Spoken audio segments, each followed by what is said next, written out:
Hello, Agatha Maniacs.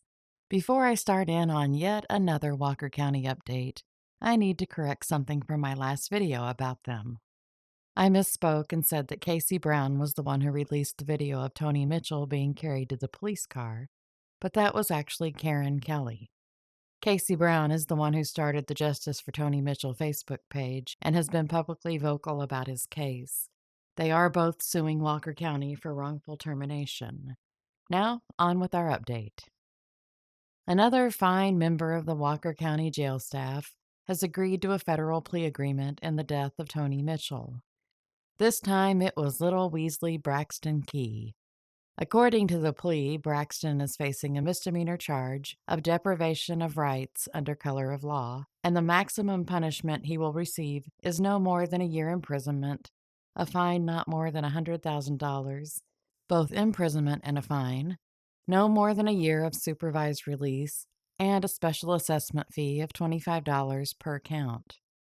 According to the agreement, the door to the holding cell that Tony was in had been opened so he could be given some water. Before they shut the cell door, Tony, who was lying naked on the floor, reached his arm up and his hand was in the way of them shutting the door. Braxton admitted to repeatedly kicking Tony's arm out of the way. But then Braxton realized how bad Tony was, I guess, and decided to let his superiors know, more than once, that Tony needed medical attention. So Braxton seems to be cool with abusing an inmate, but only if they aren't going to die from it. Braxton is the perfect name for him, something that causes pain but with absolutely no purpose or result. What I'm finding interesting in these plea agreements is this part, that the government will prove at trial that the jail was headed by the elected sheriff, the jail administrator, the captain, and shift supervisors. I think maybe the feds are working their way from the bottom to the top. I think all of these plea agreements so far that have been made with jail staff and deputies are a way to hem in those who were in charge of the jail and the deputies. People like Nick Smith and Justin White. At least I hope that's what's happening, that they're just saving the worst for last. But that's not all that's going on in Walker County, because why would it be? Last week, Sheriff Nick Smith went to a police training convention in Orange Beach, Alabama. Even better is that he took his entire family with him. Now, I'm not saying that Nick didn't attend the convention, but instead used the taxpayers' dime to fund a family vacation, but I am saying that the queen of social media didn't post a single photo that he took at the convention, but did post a pic of him and his wife at the beach. And he also posted a picture of his young daughter in her bathing suit at the beach.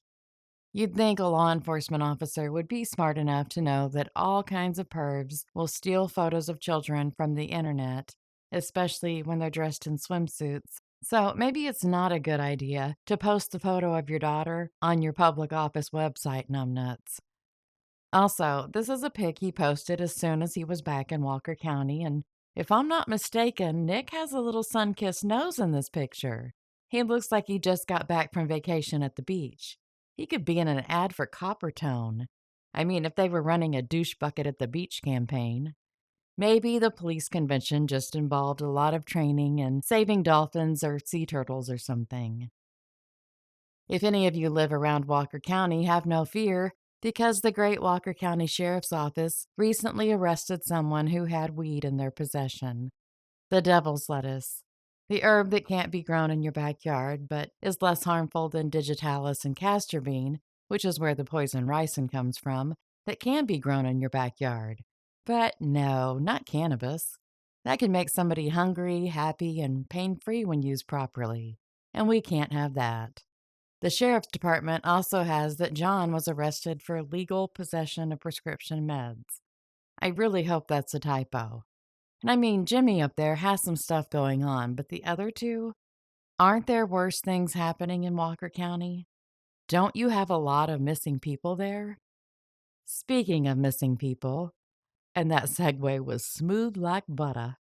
Way back in 2019, Nick was all proud that the sheriff's department had created a cold case team so they could exclusively work on the county's unsolved cases.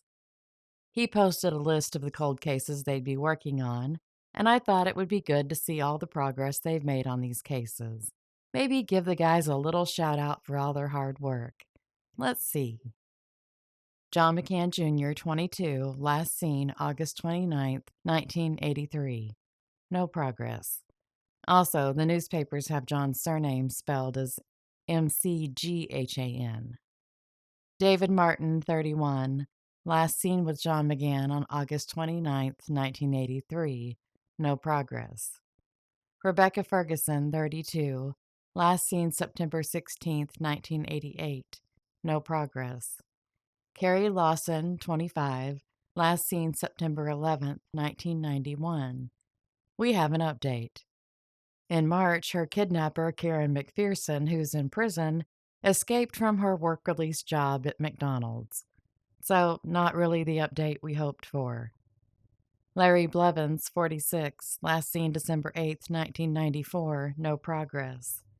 Deandra Brown, 22, last seen July 29th, 2005, no progress.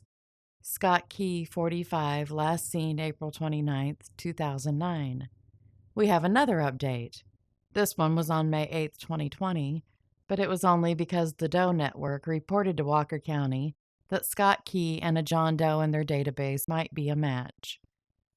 Walker County did get DNA from a family member of Scott's and said it would take 18 months to get results, but I wasn't able to find another update since then. Corey Nolan Smith, 27, last seen June 18th, 2009, no progress. Eric Ruiz, 25, last seen January 13th, 2011, no progress. Andrew Setliff, 54, last seen August 7th, 2015, no progress. Denton Hill, 24, last seen February 23rd, 2018, no progress. Maxine Bieberbach, 26, last seen March 6th, 2018, no progress.